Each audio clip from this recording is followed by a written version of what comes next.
nalaman natin kung gaano kagaling magsalita si PBBM.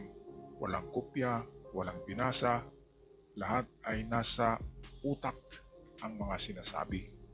Kaya ito napahanga ang mga diplomats ng ASEAN countries na umattend nitong taunang meeting na ito. Narito ang video ating panoorin.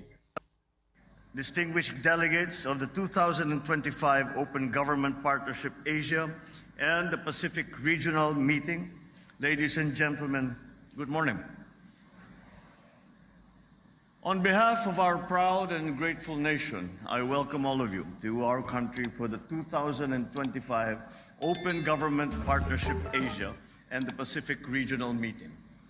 We are proud to be amongst the 8 founding members of the OGP in 2011, who made a bold commitment to ensure that governments around the world are transparent, accountable, and participatory. 14 years later, it is our distinct honor to host, for the first time, this event of high significance and relevance. This momentous occasion testifies to how we have embraced open governance as part of our national identity under a bagong Pilipinas. And in the true spirit of the OGP, I am also pleased to have our civil society organization or CSO partner, Malayang Lapian ng mga Kababaihan, or what we call Malayakap, led by Ms. Aurora Chavez, who sits and stands by the government side in these pursuits. With the signing of Executive Order Number 31 in June of 2023, we institutionalized the Philippine OGP as a multi-stakeholder partnership. Through these local government units and civil society organizations are involved in the implementation of our commitment to open government and in the delivery of sustainable solutions on various social concerns. Today, we have 4,000 stakeholders from local government and civil society organizations all over the Philippines who have all pledged their commitment to open governance through our nationwide advocacy campaign called OG Pinas. Okay, at first time pala na nag-host ang Pilipinas nitong ASEAN First Regional Meeting 2025. Noong nakaraang linggo lang ito, bago lang ito. Kaya kung tingnan natin ay naka-smile yung mga diplomats, di ba? Iba't ibang bansa yun. Naka-smile, nakatingin kay PBBM. Dahil kung tingnan natin kung magsalita si PBBM, tumitingin sa kaliwa, tumitingin sa kanan, tumitingin sa harap, ibig sabihin, wala talagang binabasa na kudigo. Hindi kagaya ni Digong kapag ganito na mga diplomats ang kaharap ni Digong, ay meron talaga siyang tinitingnan na kudigo, na kopya. Kaya grabe, napakagaling ni PBBM. Ang utak niya ay merong parang photographic memory.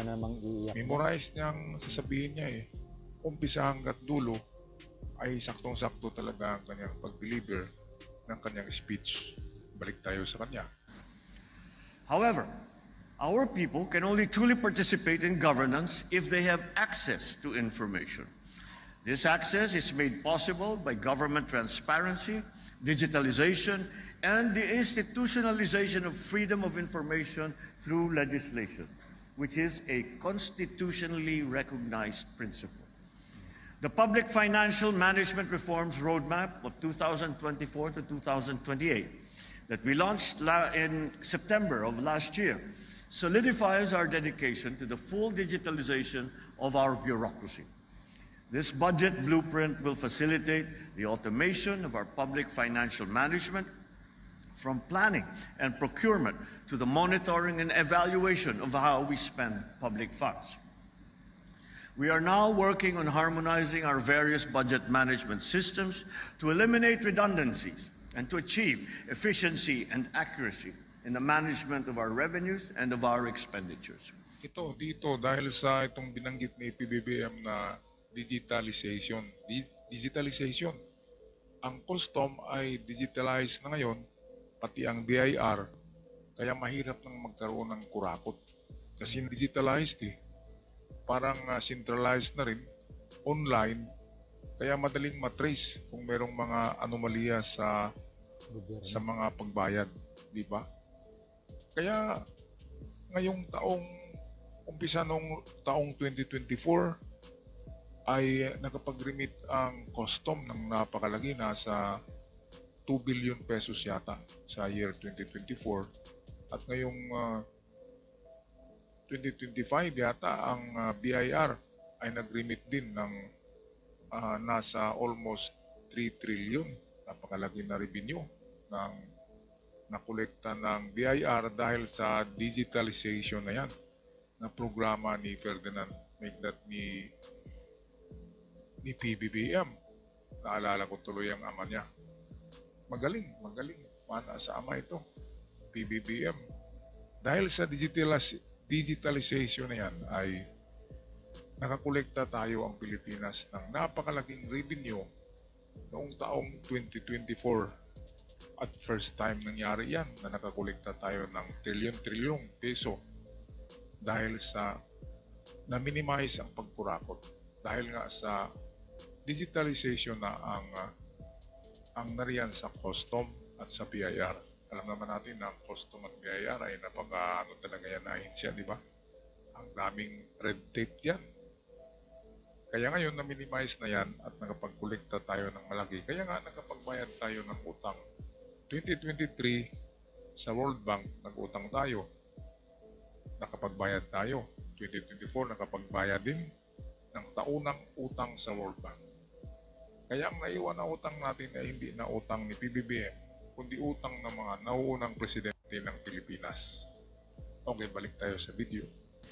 On the other side of the equation, we enacted the historic new Government Procurement Act last year, bolstering our fight against corruption and red tape. Borrowing the words of the Budget Secretary, this is the biggest anti-corruption law in modern times.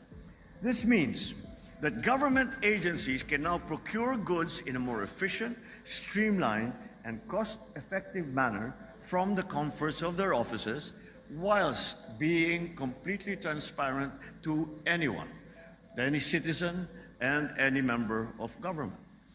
I am certain that our dear foreign visitors and friends who traveled all the way from their home countries have many powerful stories to tell us as well. We look forward to hearing your experience, to learn from your best practices on fiscal transparency, digital governance, and climate resilience, among the other open government challenge areas. Let us foster a deeper trust amongst each other that can only be earned through impactful dialogues, concrete action, and genuine support. So as we chart our course to a more open and dynamic Asia-Pacific, let us be reminded of the powerful role of collaboration, especially in addressing complex challenges of governance in this 21st century. May we see the grand opportunity we have today and use it to send a powerful message to the world that open governance is fundamental to prosperity, to stability, and to security in a rapidly transforming world. Join the conversation. Be advocates of accountability in your own communities.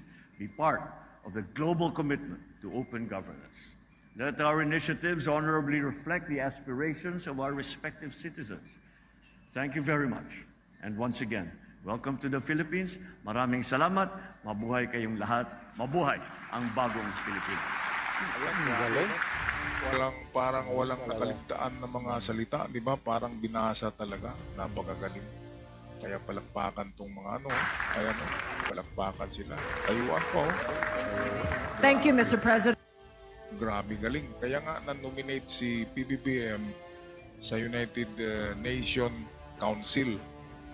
Na-nominate doon na uupo sa upuan na magrepresenta sa isa sa ASEAN countries. Galing ha. Kasi iwan ko kung mayroong nakaupo dyan na sa ASEAN countries maliban sa China, sa UN seat, sa United Nations Council.